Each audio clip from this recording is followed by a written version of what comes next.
Here we go. How amazing. This is a personal first for me. I'm Kirrily Dear. I'm one of the co-founders of Run Against Violence. And this is the first time I have streamed live across all our social media platforms at once. This is going to become a new tradition for RAV. And over the next 19 days, starting tomorrow, we're going to be live streaming at 6 p.m. every night to give you a wrap up of all the amazing things that have been unfolding during RAV 2024, and also giving you a bit of a taste of the history of the event, showing you some pictures from when Brad and I were out doing the original Broken Hill to Sydney. We'll be sharing some time with our incredible RAV community. We'll be traveling all over Australia to talk to people. And also, we're going to be looking at this year's theme, which is caring conversations. We all struggle to have those conversations when we are confronted with difficult scenarios. We might be thinking that someone's experiencing violence and we don't know how to breach that conversation without offending or without potentially causing more harm. We might be concerned that we need to have some pretty serious conversations with kids, for instance, and we don't know how to have those conversations. So this year, over the next 19 days, starting tomorrow, we're going to be putting a lot of focus on that theme. Now, what's really important for the next 19 days is that you fully participate. So I'm going to be talking a lot to my own computer screen if you don't participate. So please share your comments on the social media platform that you're looking at now, and they'll pop up on my screen. We can have a conversation. This is going to be completely and utterly relaxed. Nothing is scripted. I have some people lined up and I'm just making it up as we go along.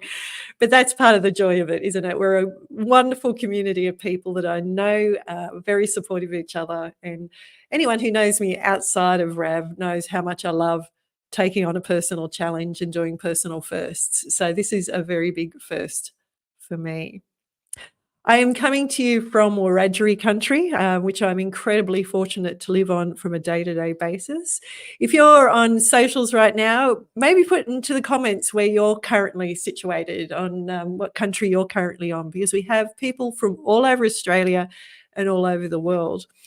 The Broken Hill to Sydney route crosses from Wiradjuri country all the way through to the east of, to the country of the Eora Nation. So we're incredibly fortunate that we've been granted safe passage across that land for the last 6 years, and I'd like to pay my respects to the ancestors, the elders, and past and present. And may we have a safe and inclusive and wonderfully connecting and joyful event. Enough of that. Thank you. Oh my gosh, look, there are people out there. Thanks, Rob. Biripi, is that how it's correctly pronounced? So Rob's on Biripi country. I know Kerry's on Wiradjuri as well. And Margie, hi Margie, how are you going? You're on amazing Biripi country as well. That is stunning, stunning part of the world. We are so incredibly fortunate to be in this country. Now, oh my gosh, folks. This is RAV Eve, and it's something that's really special to everyone within the RAV community, I guess, especially for Brad and I, who this time in 2017 were sitting in a hotel room, or motel room, I should say, in Broken Hill, wondering what on earth have we got ourselves into. But over the following 19 days, the most phenomenal thing occurred. And you're going to be hearing about that tonight in tonight's documentary. So I'm not going to spoil. I know a lot of you have seen it already, but for many people, it's going to be the very first viewing of the RAV documentary. So I don't want to give it too much away of the plot. But one, I did survive. And two, we got to learn just how absolutely incredible the human spirit is, and how powerful humans are when they come together as a genuine community in support of each other, and how rapidly things can change. The mission of Run Against Violence is to build communities where family violence can no longer live. And you're going to be hearing a lot about that over the coming weeks, because it's a mission that has grown over time. It's not something that we originally set out to do, but as Brad and I have continued on this journey, which has been nearly a decade now, we've come to realize that we can actually bring this to fruition. A really good way to think about it is that what we're doing through RAV is it's like building the immune system of communities. So they've got a really strong immunity to violence. It's not that we won't encounter it and we won't have problems in our community, but when those problems start to arise, we are in a situation where we can address it really early on and help people step back into healthy relationships. That's why this this year's theme, Caring Conversations, is so critically important, because that recovery piece, our ability to learn and our ability to grow as communities all hinge on our ability to have conversations that are often uncomfortable. So we're going to learn together over the 19 days how to do that. One of the really important elements of that learning process is to listen to the RAV podcast. It is available on all the major platforms. So you can go on to, say, Spotify or Apple Podcast and search RAV podcast, and you can listen to the episodes. There's already 2 episodes up. We're having 6 this year, and they're quite in-depth interviews. So I tend to listen to them in bits. So when I'm out walking and those sorts of things, they're, to take it. And there's a few of them in the creation of them that I've actually listened to 2 and 3 times, because there is so much rich knowledge and understanding in there. So jump on to Spotify or, as I said, Apple Podcasts, whatever podcast program you use, and search for RAV Podcast. There is also the RAV playlist, which you are welcome to add to. Again, it's on Spotify. So over time, we've all been adding our favourite walking and running songs onto there. So there's a fair bit of 80s on there, which I quite like. So anyone that knows me knows I'm a bit obsessed with 80s music. Fantastic. Now, what's ahead? Over the next 19 days, as I said, we're going to be doing this every night at 6 p.m. It'll be a wrap up from the day. We'll be looking at the map, seeing where everyone is up to it. Got a few special guests coming in over those 19 days. And if you would like to be involved in that process, then please send me a message. You can do that on our Facebook page or email founder@runagainstviolence.com. And I'd love to have you on. Ping me in the Teen Captains group or wherever else. That's all very good. So we're going to be having these discussions. Now, we will be reviewing the map. We'll be looking at, as I said, reflecting on days on this day type scenarios from 2017. And we'll be talking about different aspects of the RAV podcast and this year's theme. Now, there are 2 major things that are really challenging in the Run Against Violence Virtual Team Challenge. The first one is getting your 1,300 kilometres in. The second one is using the technology to make that happen and get that logged. Now, I know all our old hands are used to the first day of RAV. Each year since we have moved on to Race Roster, we've managed to break the internet on the first day. So if you have connection issues, if for some reason the tech doesn't want to do its thing, don't panic. We will get it sorted. And we have an amazing technical team in support to be able to get you through those problems really quickly. So the best thing you can do is just maybe wait a little bit and see if it fixes itself. If you're really struggling or it hasn't kind of clicked over, then write to support@runagainstviolence.com, support@runagainstviolence.com, and put in a support ticket. Just let them know what the issue is. They're moving through the queue very, very quickly. But also please keep your eye on the Facebook groups. I know a lot of people aren't on Facebook, but it's really important that we can get that information out and broadcast it out during the event. So hopefully at least someone from your group's on there and can communicate what's going on. But they're the best ways to be in contact. Now, we've got plenty of people pouring in here. Thank you, guys. Please let me know where you're coming in from. I can see we have actually got, I think, pretty much every state of the and territory covered now. We've got, hi, Belinda, down in Mount Gambier. I'm so looking forward to catching up with you. Your teams down there this year. Julie Logan, the amazing Redeemer Lutheran College people. I tell everyone about you and all the things that you do at that school and the incredible impact it's had. So yeah, we've got a Wabakal country people. Hi, Nat. It's the country on which I was born. So yeah, absolutely amazing. Right, a couple of milestones are about to get crossed. So I'm going to, one of them's me using this technology. Let's see if we can flick over to this screen over here. And if I then do this, whoa, look at that. Okay, so this is the front page, our event page of for the event over the next 19 days. It's where you registered, and this is a great place to keep coming back to. I'm just going to help you understand a little bit about how to navigate through it. You will see the event results page will pop up here at midnight when the map comes up, and we'll be looking at that lots over the next 19 days. But also your dashboard is that second button down there. That is a great place to log in, and that's where all your personal details will be. And you can see your personal dashboard and all those sorts of things. The fundraiser leaderboard, this is just incredible. Now, I'm just going to hit my refresh and hopefully not destroy everything in the process. Look at me go. It says you can't teach an old girl new tricks.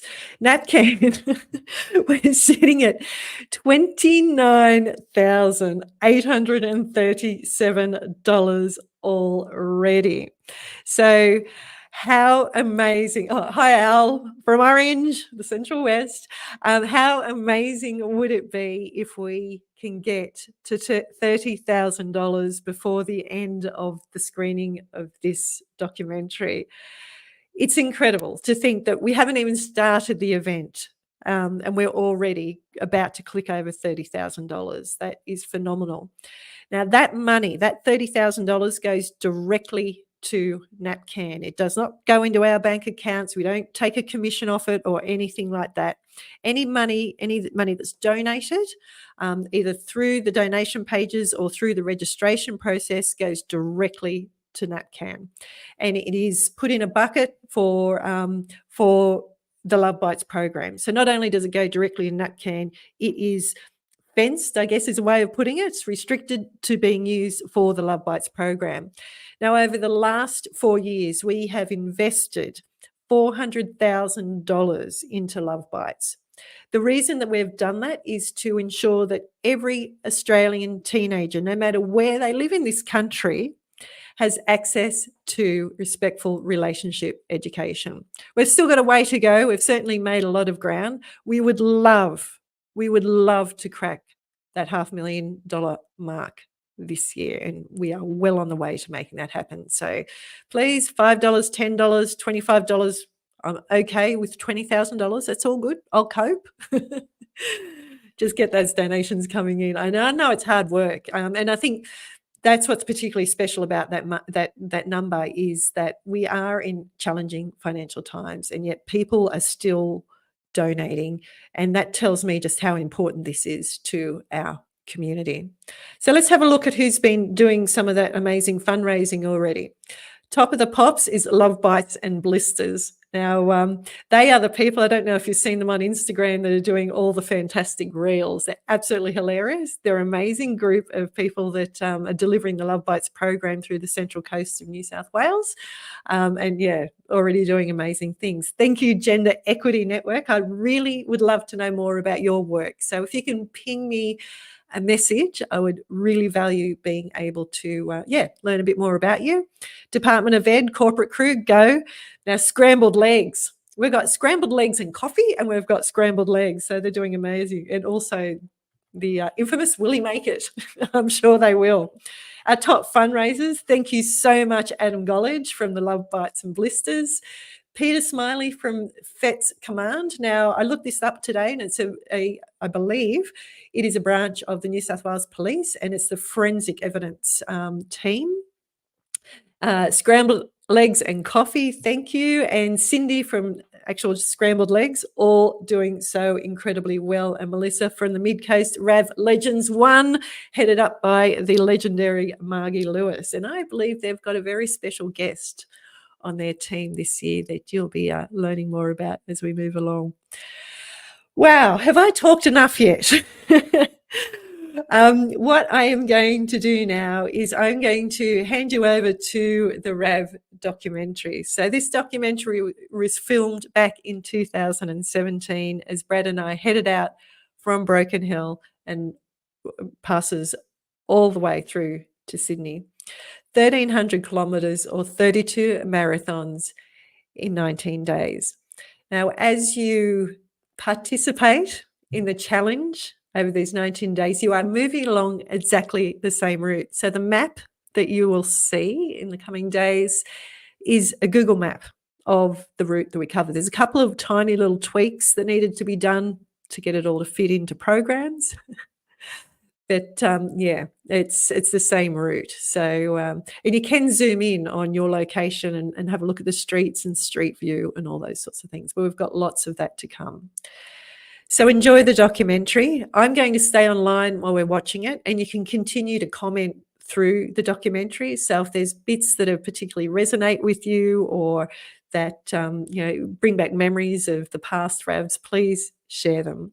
And thank you, everyone, for choosing to take steps together in 2024 as we all move towards that place where communities, where we're building communities, where family violence no longer lives.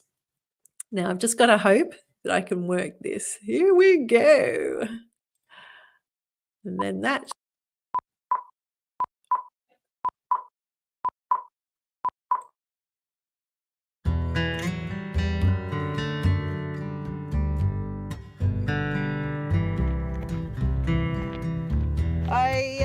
My leg a few hours ago just started hurting way out the front here.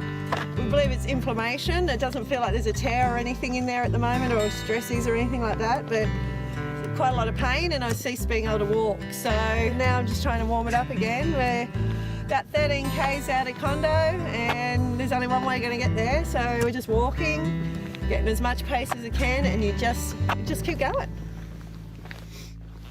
When people ask me why have I chosen domestic violence as my cause, I say to them that it's not really me that's chosen domestic violence, it's chosen me. We had a spate of murders in Sydney, women killed by their current or former intimate partner, and it really hadn't popped up on my radar before. I hadn't really noticed the issue before. At that time, I heard the statistic of 1 woman a week was being killed by a current or former intimate partner in Australia, and I just didn't believe it. It just didn't even occur to me that could be a problem in Australia. I'm a bit of a cynic about statistics that are reported in the media, and it got me a bit riled up. So I went and did some research, and I found out actually it's higher than that. We get around 75 to 80 women killed a year. I'm passionately Australian. I love this country, and we can't let a problem like that go by. Family violence is something that impacts all of us in one way or another. It's an issue that's incredibly confronting, yet often hidden behind closed doors. For me, the journey ahead wasn't only a chance to shine a light on the problem, but to provide a vehicle for people to open up and share their stories. The issue of family violence is more prolific out in rural areas than it is in the city areas, and they don't get as much exposure out there. You know, we're bringing it to the people and showing them that we care, we believe in the programs out there, and we're providing support for them. From our last run, it was just amazing, the people coming up to us and seeing us and saying thank you for this and thank you for the stories, and being able to share and being able to communicate. The scary statistics in some of those communities, that the levels of violence out there is 5 times higher than the average in the city. So the communities are hurting more out there. Running Broken Hill to Sydney gives us a really fantastic opportunity to cross every cross-section of community in Australia. We're going from remote, isolated communities through to the heart of Western Sydney and the diversity that is, and the richness and the energy and the change and the newness of that, right into the harbour and where the city was founded. We'll cover about 25 different communities in that, and hopefully hear stories across those. And what we want to try and demonstrate through that is this issue of domestic and family violence affects every community, every cross-section of Australia. It's not just one community, it's not just one type of people. It touches everyone, and we're all connected. These remote parts of the country are often forgotten. They're far away from the urban sprawl where most of us live, and because of that, we generally don't think about the problems faced by people residing here. Looking at the landscapes, you're immediately struck by the vastness of it all. It's a sparse and barren scene that to some is harsh and threatening. To me, it's beautiful. The endless dusty plains offer a sense of calm and an opportunity to be more present and aware of the world around me. The journey began at the border between South Australia and New South Wales at a tiny settlement called Coburn. This was the first time we'd come together as a team. The plan was to use the 48-kilometre run back to Broken Hill as an opportunity to get to know each other, set up our routines and settle the nerves. A wide open sky and cool crisp morning greeted the team for what was to be a special start to the adventure. One of the really important things for me in terms of designing the route when we were putting the route together was to create connection across communities, to show that family violence isn't a problem that just affects isolated communities, it affects everyone. And so one of the things I wanted to do was to collect some soil from here, from our starting point, and take it on our journey with us. For the team, the sand ceremony was the moment when the journey really started. This was the point when all of the weeks of planning, countless emails and phone calls came to a head. And what went into that jar was the combination of our hopes for what would transpire in the coming weeks. For me, this is when it all became a reality. In minutes from now, I was going to be taking the first steps in what was going to be a life-changing experience. In many ways, it was the same for the rest of the crew too. Okay, well that's it. Let's go.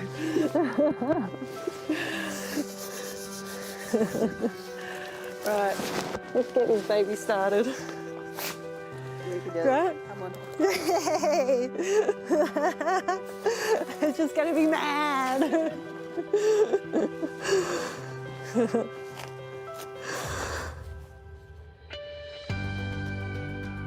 There's a very special event about to kick off this morning, Run Against Violence, with marathon runner Kirrily Dear. She's going to run from Broken Hill to Sydney to raise awareness about domestic violence. She's got a great support crew with her. On the morning that I left Broken Hill, it was really cold, and we had been at the ABC radio studios, and there was a few people around. There was a bit of fuss going on, and then our head crew, Brad, basically walked me out of town just to get our legs moving and get warmed up.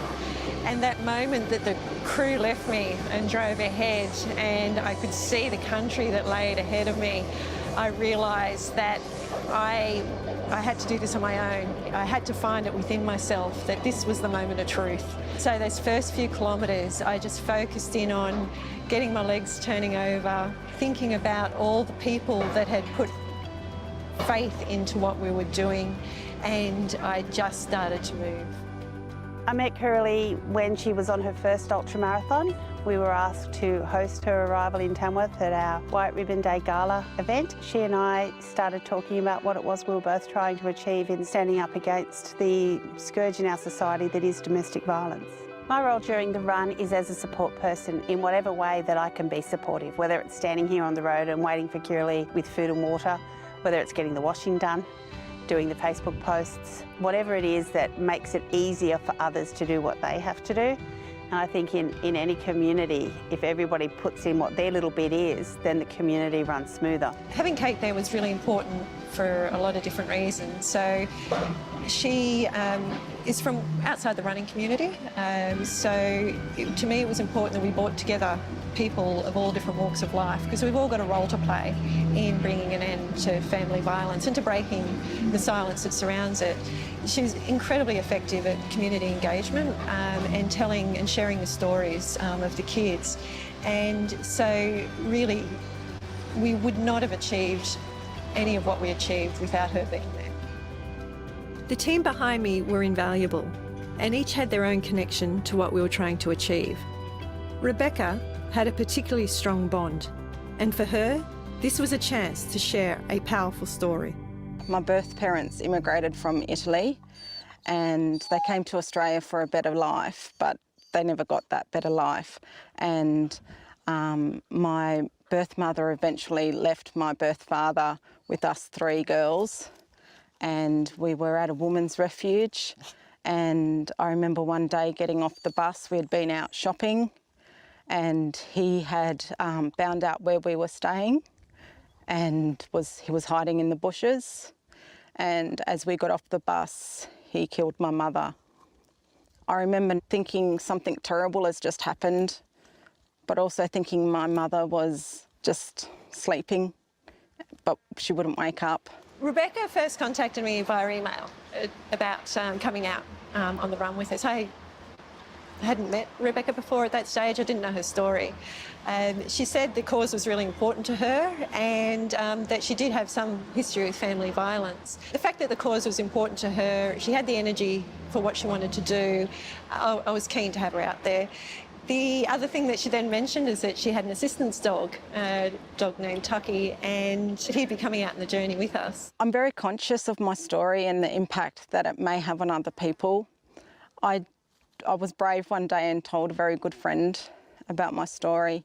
I was telling her about it, and the next day she actually came to me and told me that she was quite upset by it.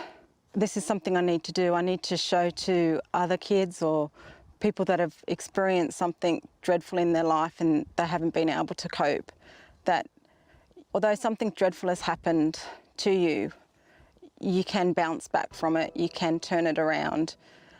You can let go of the feelings of shame and worthlessness and become someone and contribute to society in a positive way.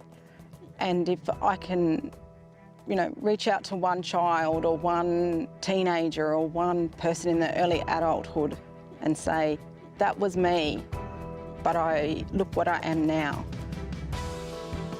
Rebecca isn't alone in the pain and tragedy she has had to bear. Data from the Australian Human Rights Commission estimates that 1.7 million Australians have experienced physical abuse from a family member before the age of 15. Stories like Rebecca's are being repeated over and over again in varying forms throughout rural and urban Australia. Behind this ruggedly beautiful landscape are harsh realities that need confronting. Thankfully, there are more and more people willing to play a role in trying to rectify the situation. One of the factors in rural communities is isolation. We've got small towns spread throughout country New South Wales, and then around those towns we've got farms, and they're even more isolated than the towns. That makes it a lot more difficult for them to try and reach help. Over the last number of years, probably the major change I've seen is people in the community are more willing to talk about domestic violence. Years ago, it used to be a taboo subject that no one ever spoke about. It was someone else's problem, that was it. But these days, I do see a lot of people in the community talking about it, and I think that's just continuing to grow and increase, and it's getting spoken about a lot more. Over the few years that I've been working with this now, since the original run, I've really had a lot of time to watch the police do their job, because I wanted to understand what it's like for them. I wanted to understand what, as a community, we can be doing to actually solve this problem. There's no escaping that work, and there's no escaping the impact it has and the ripples it has through the community, and they live with that every day. Most incidents of domestic violence happen behind closed doors. Usually it's only the victim and the perpetrator, maybe some kids in the house when it happens. A lot of the time there's no other witnesses, no one has any idea that it's happening. So for a victim, to come and report it, it is a big thing, or to speak about it is a big thing. Something I often think about is how do we get more domestic violence sufferers to feel empowered enough to take a leap of faith in the system and their own support networks? The answer isn't simple, but one way is to show them that they're not alone.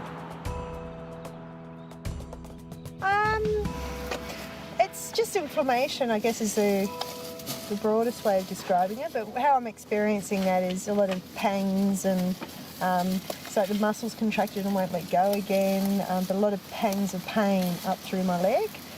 So Kirrily's doing it really tough out there today.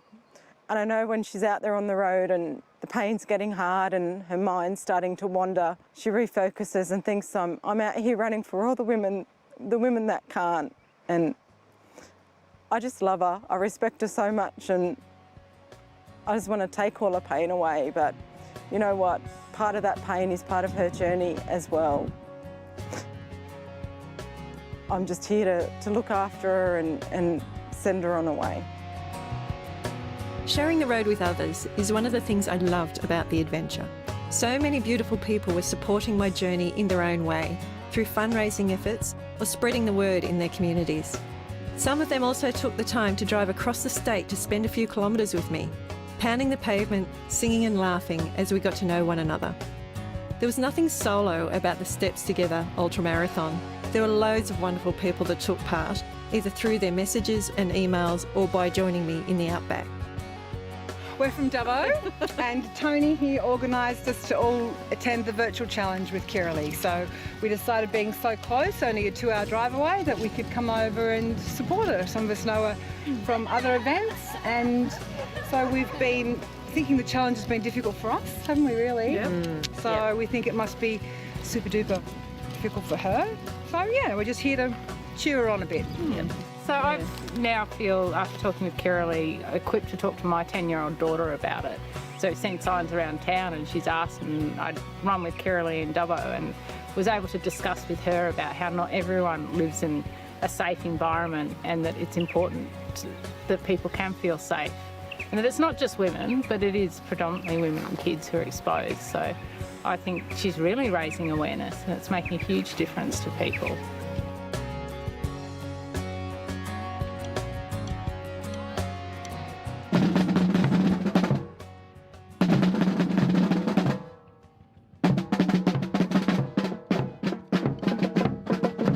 Was the finish line for my run in 2014. We picked that community because at that stage it was ranked number 6 of the top 10 local government areas for domestic violence assault. But it's also a very active community who have been working hard to fix that problem and to work as a community.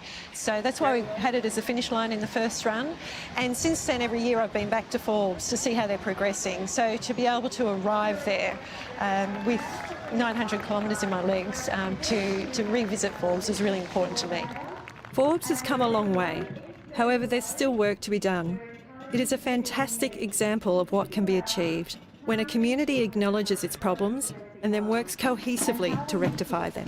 When I first got involved in family violence prevention and looking at what role we could play as a community in solving the problem, I spoke to some teachers in schools about what they were trying to achieve, and their fundamental goal in it all was to actually just help kids understand that what they've experienced is wrong, that the behaviours that's going on in the home are wrong, and what actually good, healthy relationships look like.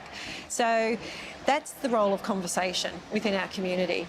It enables people to learn to recognise the difference between appropriate behaviour and inappropriate behaviour, and it also then helps them understand what services are available within their community. How can they respond within their community? How can they get help within their community? Because every community is different. It has different challenges to face, so it needs to be a community response, and that's why the community needs to be involved in making that difference and starting that conversation.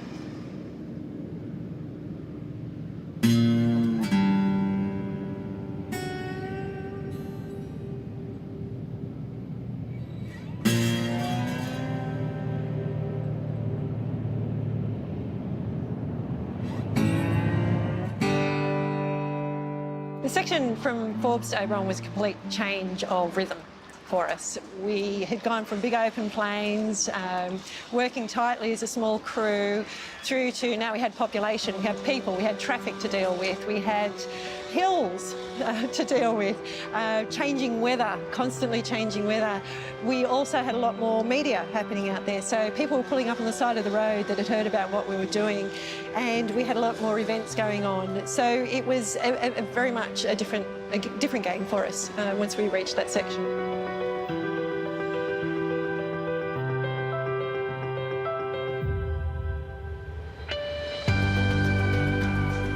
We woke up in the morning in Oberon. Brad knocked on my hotel room door and came inside, chirpy as Brad always is. He goes, "It's -6 degrees outside," and then stuck his head out my window and goes, "And it's the first time I've ever seen snowfall." Brad is always up and always energetic. I'm just laying in the bed going, "You've got to be kidding me." So that day from Oberon to 6 Foot Track, we spent in a blizzard. I could barely stand up. The winds were so strong up on the passes, and I couldn't believe that we'd gone from dealing with heat and open spaces and dust storms to now we were dealing with snow. That day, not only were we dealing with a weather change, but we were also dealing with a really significant terrain change. My legs were used to flat and undulating hills, and that day not only was I dealing with side winds that I could barely stand up with, we now had mountains to cross in order to get over the Great Divide and into Sydney. The snow this morning was just ridiculous. It was just like there was some of the passes coming out of Oberon. It was just horizontal, we were just getting blown over. And it feels like it's a different universe where we were, completely different. I just can't believe we've got here. You know, it's just. I don't know, there's no words. By the time I'd reached 6 Foot Track, I was in so much pain that I could barely even walk. My stride length had got very short. The swelling in my legs had got so bad that even my heel hitting the ground was hurting. As we made our way down the 6 Foot, it was quite a steep track. I actually went for a fall. I couldn't keep the weight on my feet, and it was just agonising, to the point that on the steepest parts of the trail I actually walked down backwards because I couldn't cope with the extension, the muscles at the front of my legs.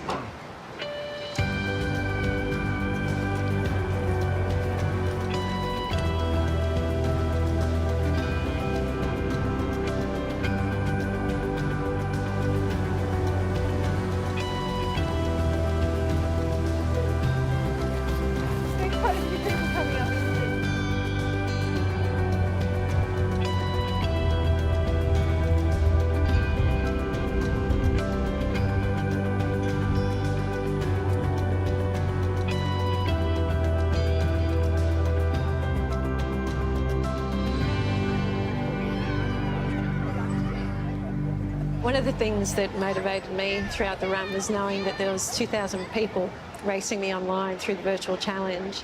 And as I got closer to the city and when I arrived in Glenbrook, I got to meet some of those people. It was just awesome because they'd been icons on a map to me at that stage. And one of the things I didn't predict with having that happen was that it actually provided a really positive and supportive environment for people to come out and share their stories. And then people within the running community then realise that there's people within their community that had lived through some really horrific experiences. And also, in knowing that that story is getting shared, I know that change is happening. It happens for the person who shares it. It really does liberate them. It brings a great freedom to them, the fact that they can actually share that story. It's not something that's out and open that you would know about often. I guess my role, I'm now a deputy principal in a school, and so I probably have a few doors opened to me that the broader community doesn't always see. And so I see children, unfortunately, too often where the impact on their lives is significant. It's often their own mental, emotional health is the first signs that you see. Kids that have been really effective and good at school, sudden changes of behaviour and those sorts of things. There's a lot of people that suffer in silence, that feel that they can't share their story, and it's very swept under the carpet. Growing up in an abusive household, it's just kept behind closed doors.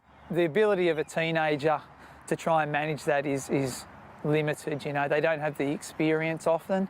So, you know, unfortunately, I spend a lot of time working with kids that have gone through and witnessed that sort of thing at home or are experiencing themselves, and it has a long, short-term impact in terms of their ability to cope day to day, but it also long-term, because if it's not something we can come up with strategies to help them work through, the long-term impact on their education and ongoing can be quite significant.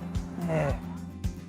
The moment I knew that we were going to finish this thing, I was coming down off the Blue Mountains and I got to see the spire of Sydney Centre Point poking up from the horizon for the first time. It was an absolutely joyful moment. And from then on in, for that last 100 kilometres, it was just celebration the whole way into Sydney. Friends turning up and greeting us, and seeing the distance countdown on the distance signs, and to arrive at the North Sydney for the start of that last leg. It was joy. It was joy, it was relief. It was just such a huge sense of accomplishment.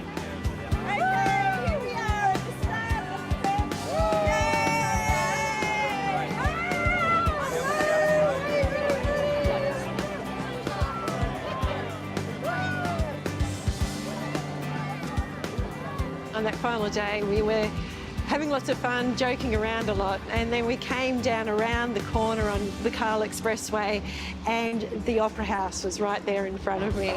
And that was the moment that it started to sink in that we had really actually done this. My brain was in celebration mode, but the penny hadn't dropped. And then as we moved along the Kirrily Expressway and came up into the last bend and saw the actual word finish across the finish line, that was the moment, and that moment reduced me to tears. We had bloody well done it. Arm in arm, you've all made it together, and that is what it's all about, isn't it? Teamwork this morning. Welcome. Where did you come from? From Broken Hill?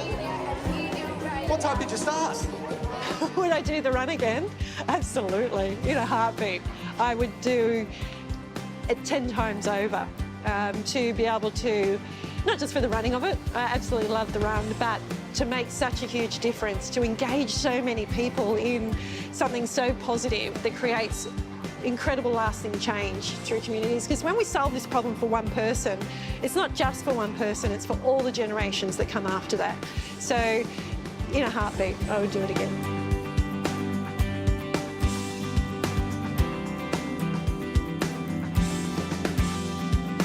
If we could each understand that we have a role in creating our community, then we can be working towards communities that are safe enough for people to seek help, and eventually safe enough that people don't feel the need to be in a position where violence is part of their existence. Kids out there might be living a terrible experience at the moment and think they can't do this, but they can. They will come through it, and they'll be a better person on the other side. So alone we care, united we make a difference. And I reflect on that and think, all of us care, but together we can make a difference. And I'd like to believe that, with Run Against Violence, we are trying to make a difference. And even if we only affect a few people's lives, isn't that a good thing for us to do? We've done the run, we've finished the run, we've reached the finish line, but all of us know that the job isn't done. That hopefully we've been able to provide enough momentum to people now to pick up the baton and do their own thing with it, and go out in their communities and do what we've done and help create change in their way, an inclusive and positive change. That was the whole idea behind the sand and putting the sand into the ocean, is that by doing that we're spreading the message, and we hope that other people choose to pick it up and do their own thing with it and run with it.